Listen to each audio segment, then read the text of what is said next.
Jenna would chime in here and would have more of a take on it. Where are you on the pass rush? Bless you, my son. So sorry. You know what's funny? I've been on the air for 36 years. I've never sneezed on TV. I've never sneezed on the air. Hall of Famer. Yeah, that's what did it.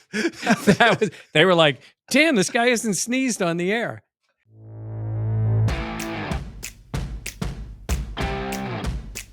We'll start with this question from Robin. So there's still a damn good defense. I have zero problem with them bringing this guy in.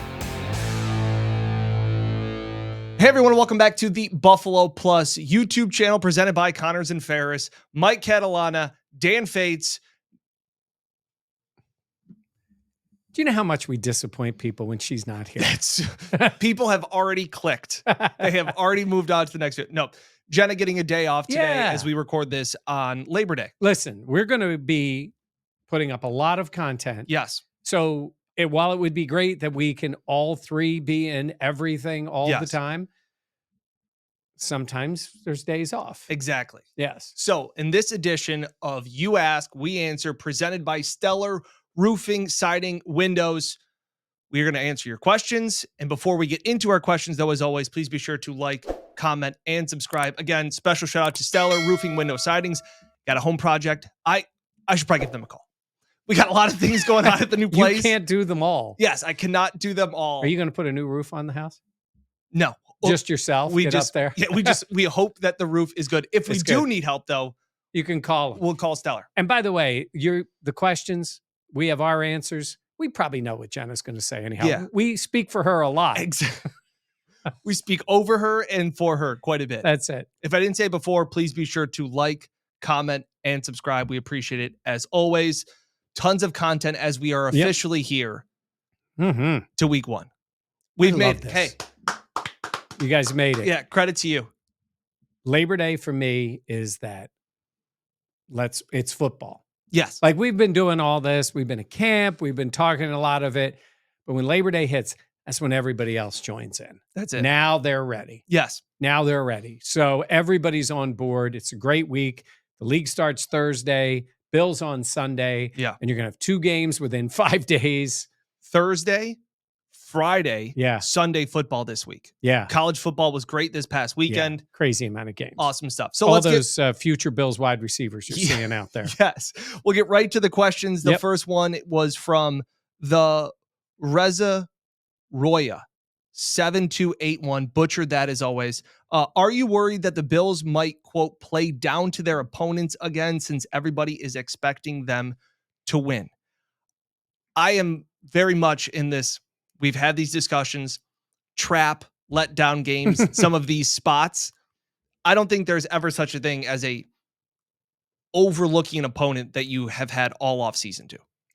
Not only have you had all off season to, it's week 1. You really don't know what you're getting. Yeah.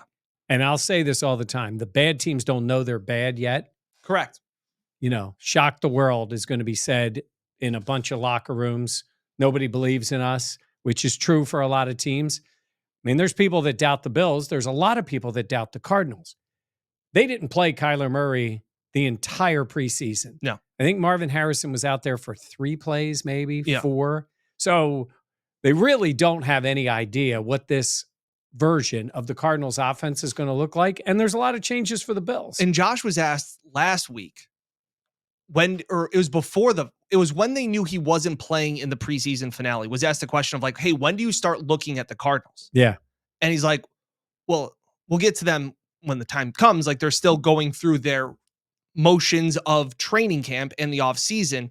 And then on top of it, he said like, it's week 1. Like you don't know what you're going to expect. He goes, we can watch all of last year's film and everything like that, but we have to be able to adapt because maybe this offseason they've decided to do a whole new way of defensive adjustments, things like that. So that was one that like, so that's me where it's like, you can't really go too much off of last year's stuff because every team is making adjustments. We're going to have a video post. If you're watching this, it may already be there. I'm scheduled to talk with Bo Brack. He's from PHNX in Phoenix. They cover the Cards all the time. I can tell you this. there's a lot of optimism there on what they can do. And they're one of those teams and a fan base that's saying nobody knows what we're going to have. Kyler Murray is a polarizing player. Well said. But we have seen him make plays. And I'm not just talking about Hail Murray. I was thinking about it. Somebody asked me this. How few players are still left on this roster from Hail Murray? That play alone was Poyer Hyde and Trey White. Right? Yeah. And then just think of all the guys on defense that are gone. I mean, I think Ed Oliver was there. That was Milano. 2020. That was COVID year. Yeah, Milano was there. Ed Oliver was there. Either of the linebackers. Neither of the other. Yeah, nobody else there. Would have been Levi Wallace. Yeah. Dane Jackson. Right. So Taryn. Yeah. And those on defense. On offense, it's Josh Dion. Oh, wait a minute. Knox. Dawson Knox. Yes. Yeah. So to go back to the last time I saw him. Yeah, just to put salt in the wound. But Kyler Murray is a player. There's hype around him. Who can make plays. He runs around, he gets away, and their offense was better when he got back. Absolutely. Obviously, they had played without it. They've got issues, but no, I think there's times coming off a win, team that's been losing, has issues, that you can be maybe a little less attentive to what you want. I agree. It ain't happening in week one. No, I agree.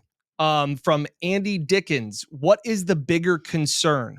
The lack of experience together at safety or the lack of experience together at wide receiver? Shout out to Andy, who's listening in Winsted, Connecticut. Go Bills. That's appreciate that following along. I think that's a great question. While I have confidence in McDermott and Babbage coaching the secondary, I also have confidence in the wide receivers because number 17 is the quarterback.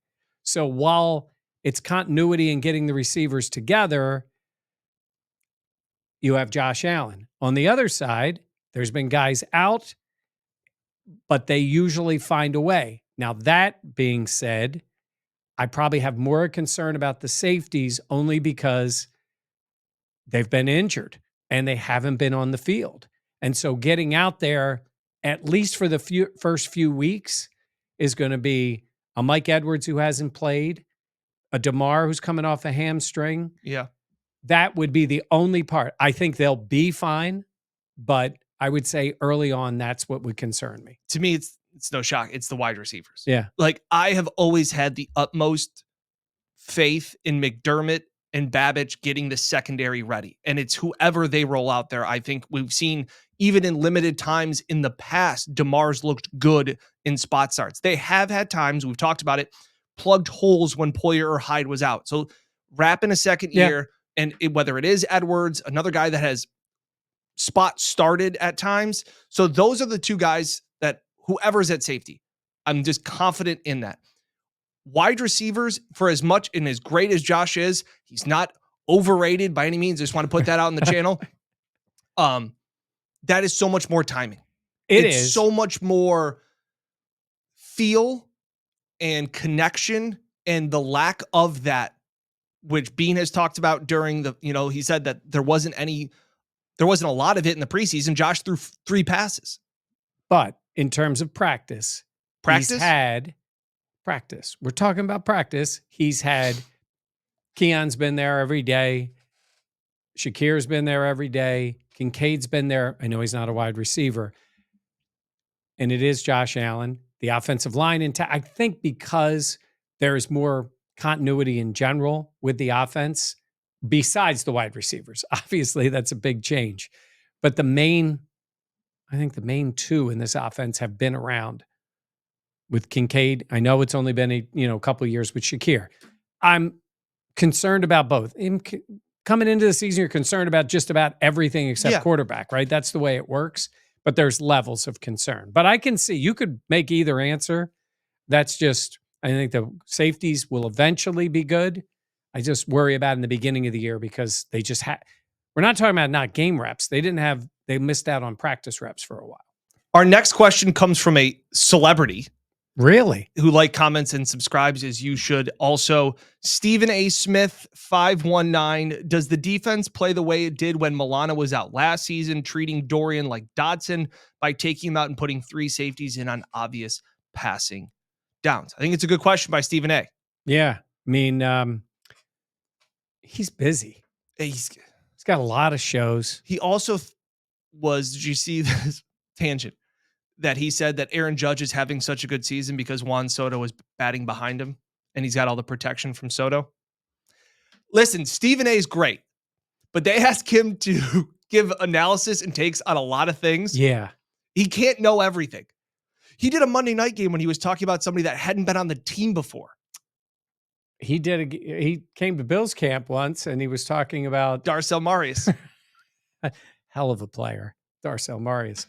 Yeah, Stephen A it can run kind of thin. They just pay him to breathe. Yeah, they pay him a lot of money to breathe. Yeah. But in that case, no. Juan Soto actually bats in front of him, but yeah, I think we get the idea that Stephen doesn't watch those games. Correct. But in this case, the defense. Yeah. Similar way, do you think they'll handle it? I don't think that's the plan.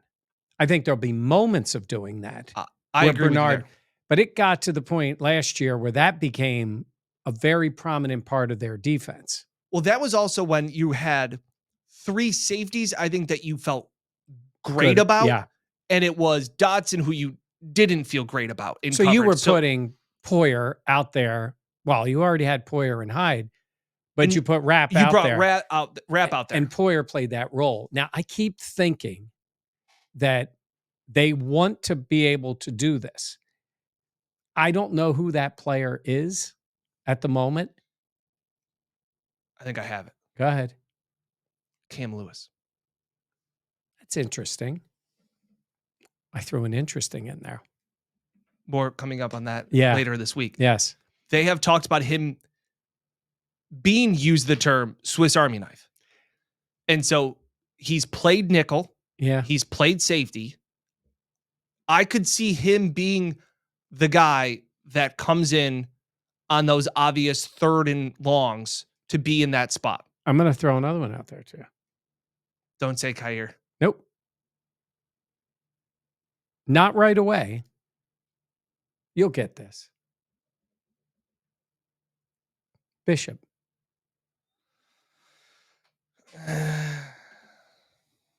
He's got the size. Does he? Yeah. Does he? Yeah. He's basically the same size as Poyer. I mean, he's not Poyer. He's faster. I know. At this point, yes. Listen, Poyer is... Well, we joke about it. If Poyer and Hyde were here, guess what they would be? The starting safeties. Yeah. We know that. Doesn't mean they are now what they were then, but they would be. But they're not. So Correct. It's other players who are younger and likely faster. We don't know about better, but they are those things. I need to see tackling from Bishop before I can want him to be out there in those spots. I got you.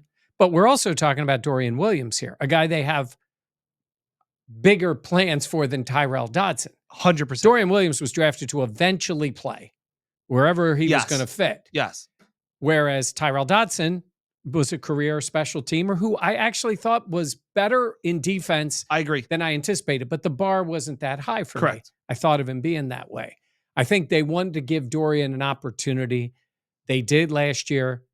It was way too early. Yep. And they pulled the plug on that pretty quickly. Next question from Daryl, longtime listener, Daryl Barons. How do you feel about the safeties and our pass rush? How do you feel about the assistant coaches in reference to play calling? Love you guys. Look forward to the podcast. Mm-hmm. We've already talked about the safeties. So it goes back to the pass rush. And that's where Jenna would chime in here and would have more of a take on it. Where are you on the pass rush? Bless you, my son. So sorry. You know what's funny? I've been on the air for 36 years. I've never sneezed on TV. I've never sneezed on the air. Hall of Famer. Yeah, that's what did it. They were like, damn, this guy hasn't sneezed on the air. It's been close, you know? This is Yeah. you ever do one of these? Yeah. You're supposed to hold your nose. And then the worst is when you know it's coming and I was you're fighting that Yeah. sneeze from the beginning of the podcast. And I was like, and then it got me. It gets you. Okay. Pass rush. Yeah. Where am I? I said that non-Josh Allen, I thought Greg Rousseau has a chance to be the team MVP. That was hot. So that's where I think it can be. If he is, I don't even know the numbers. To me, it's double digits for him this year. And that's asking a lot, but I think he has the talent to do it.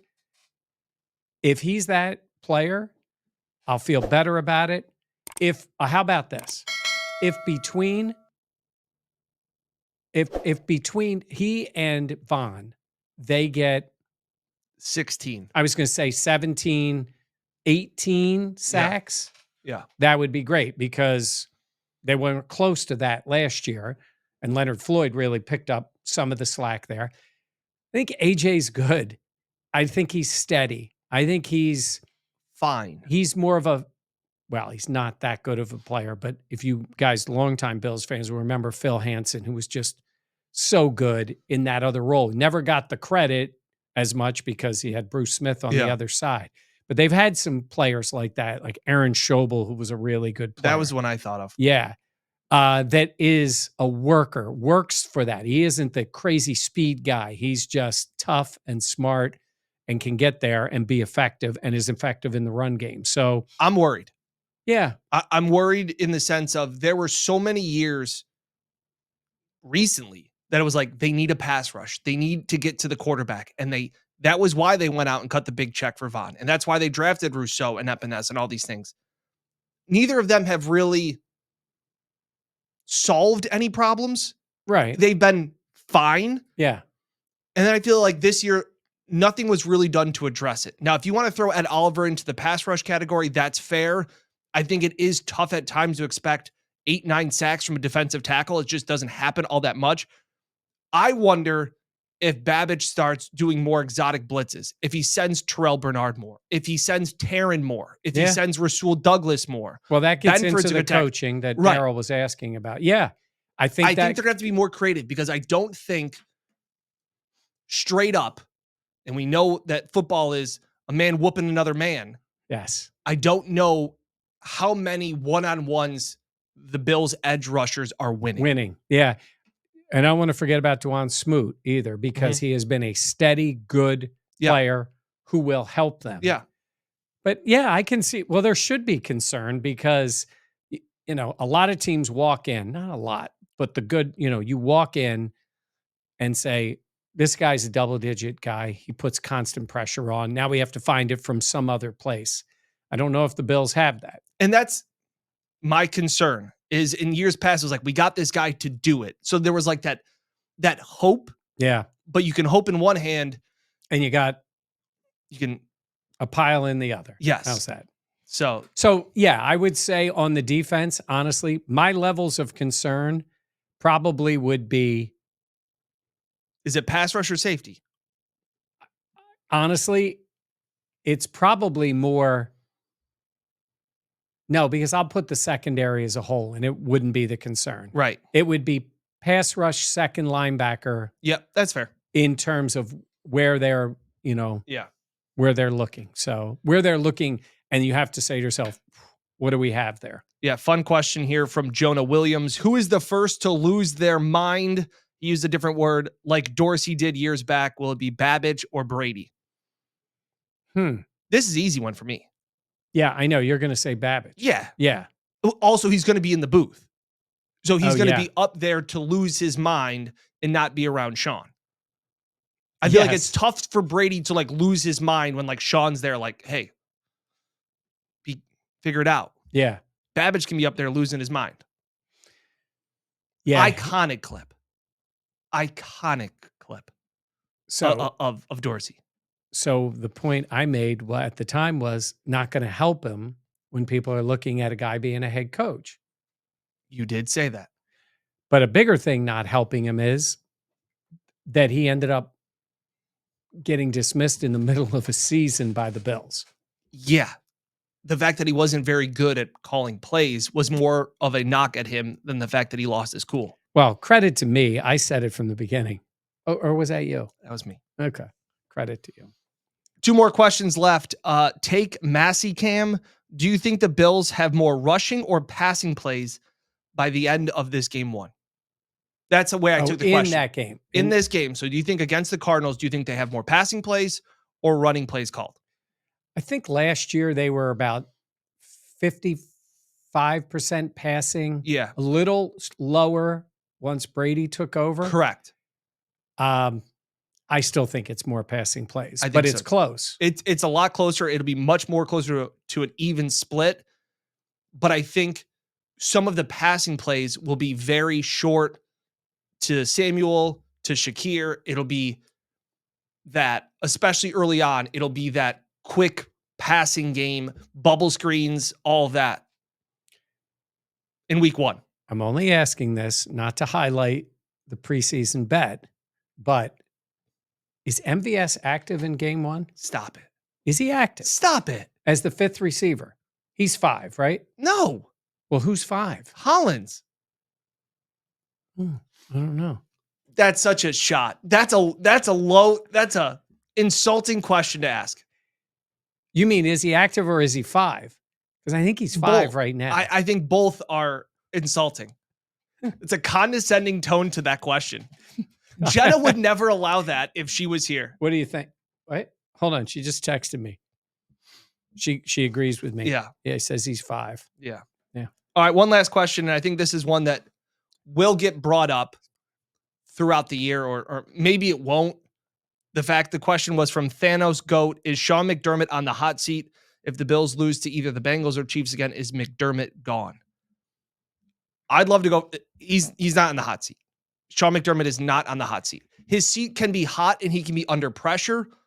But when I think of hot seat, it's coach that's on his way to getting fired. And I don't think that Sean McDermott, it would have to go comically bad for Sean McDermott to get fired, Mike. So I always wonder if the Bills were to move on from Sean, I think the only way they do it is if they believe they've got to get offensive guy, change around the way the team runs.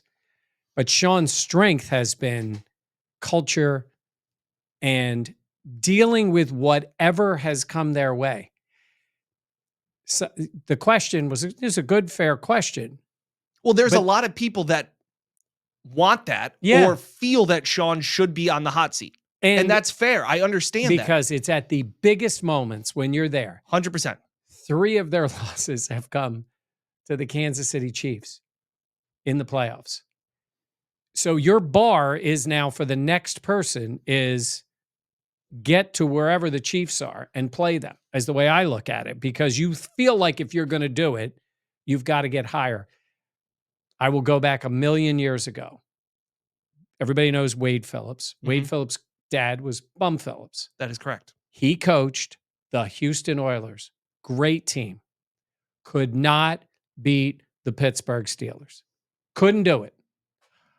Loaded with Hall of Famers. Yeah. 3 Super Bowl titles in a span of 5 years that they won? I'm probably wrong about that.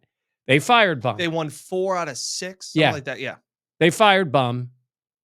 Was that Jeff Fisher? No, it was before. It was like Jerry Glanville was next.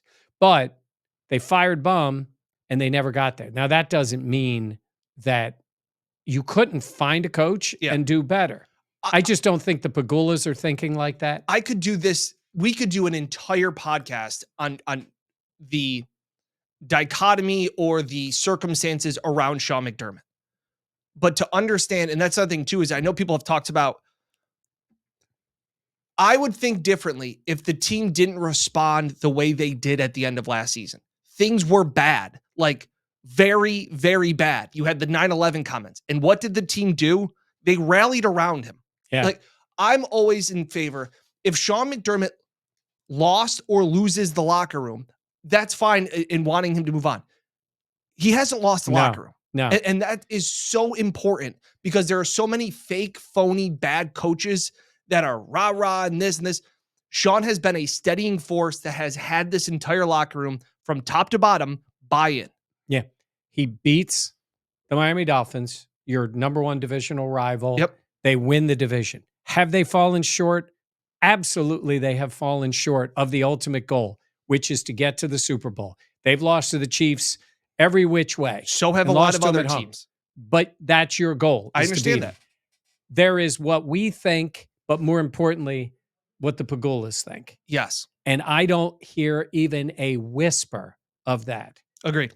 That doesn't mean that And it couldn't happen, Also, but something big would have to happen. the Pagulas don't have a great track record of hiring coaches for NHL or NFL teams. So I don't think they want to throw away something. And again, if it is, I think we were talking about this at practice the other day. Is there maybe 5 coaches that you would rather have? Well, the question is, when you look around, you say, what do you want? And if you want an offensive coach, I understand. But if the Bills are good this year, that means their offense is good. That means Joe Brady, you're not firing Sean to keep Joe Brady. right. You know, like if your offense is good, you're not going to fire McDermott because unless they're losing games 50-40. And I just don't see that happening. Yeah. I think it's more of the idea of, listen, what it would really be, and I'm getting them all in, by the way. I just said, listen. Oh, I've said, and again, right. like 9 times. And we will. That being said, I've said that a bunch of times. It's another good one. Jenna would have had a few of them, but she hasn't had any today. We're going to address that this week in the podcast. But I kind of say to myself, like, if Josh Allen had a problem with Sean McDermott, if there was a conflict there, or Josh felt like he's not progressing, it's not working, whatever it is, don't get a hint of that at all. Not at all. None of it. And None of it. And I always go back to it. Who do you want? Who So you think of the coordinator for the Lions. Ben Johnson. Did a great job with the Lions. He's a coordinator, never been a head coach. May be fantastic.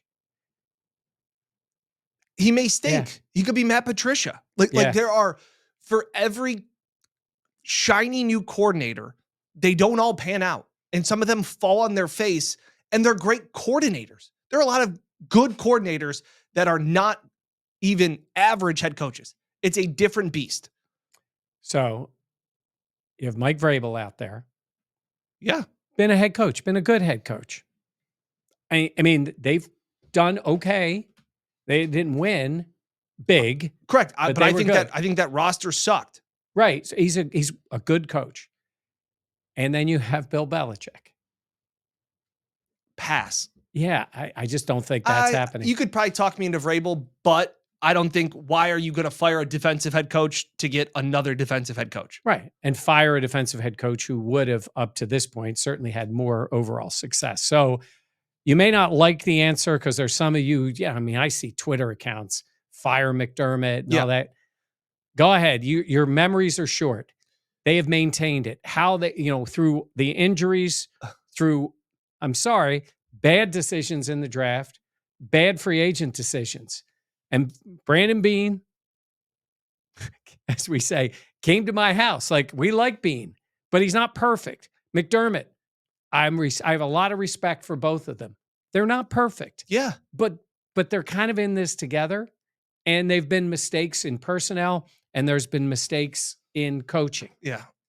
And 13 seconds looms over the whole organization. And that's on the coaching side. But on the other side, you just said, you're paying Vaughn. You've drafted defensive ends. And you still sit here and go, the pass rush is a problem. We've said it before. If Terrell Bernard plays in Kansas City, I think Kansas City, I think they win that game. We're having a different conversation. Stephon Diggs catches the ball. There you go. There's some red meat for you guys. If he catches the ball, they probably win. Plenty more content. Appreciate the questions as always. We're going to have a podcast. We're going to have our Thursday live show is back. Yes. So we're thinking maybe 7:15. We'll put out a post on Thursdays. Oh, I just thought of something. for everybody that says, the fire Sean McDermott accounts, Yeah. things like that. The Braves, I've seen plenty of fire Brian Snitker accounts. Yeah. Right. The Braves have been decimated every single injury possible. And they still have I don't think they're a good team, but they're at least a respectable team. Well, I think this may be Snitker's best managing job, as he has Curly Larry and Mike Catalana batting for them. I'd get a few hits for him. And listen, they just Last played night was painful. 2 series with the Phillies, and they were both rock fights. And it just had to be somebody eventually hit the ball. But it's easy to blame managers. That's easy the thing. to blame coaches. That's the thing. They make multiple decisions. It's impressive the amount of, as we've gotten on Braves and baseball tangent, how many below 200 batters the Braves can bring off their bench to pinch hit. Yeah. It's impressive. You're liking Castellanos now, aren't you? I could have hit that. Right down the middle. But Castellanos hasn't chased any pitches in his life or in that game. In the 9th inning, he swung at 3 terrible pitches. 3 pitches in the other batter's box. Yeah. I got to stop. Okay. Appreciate it as always for this You Ask, We Answer segment, sponsored by Stellar Roofing, Windows, and Siding. We appreciate them. Be sure to like, comment, subscribe. Don't worry, Jenna will be back for the next video. Yes. Yeah, she will be. We think. She needs her time off. That's it. She needs time away from us. Yeah, that's more of it. Appreciate it as always. Tons more content throughout this week as we get ready for kickoff on Sunday. We will all be there for the game. For Mike Catalana, I'm Dan Fades. Thanks for watching here on the Buffalo Plus YouTube channel.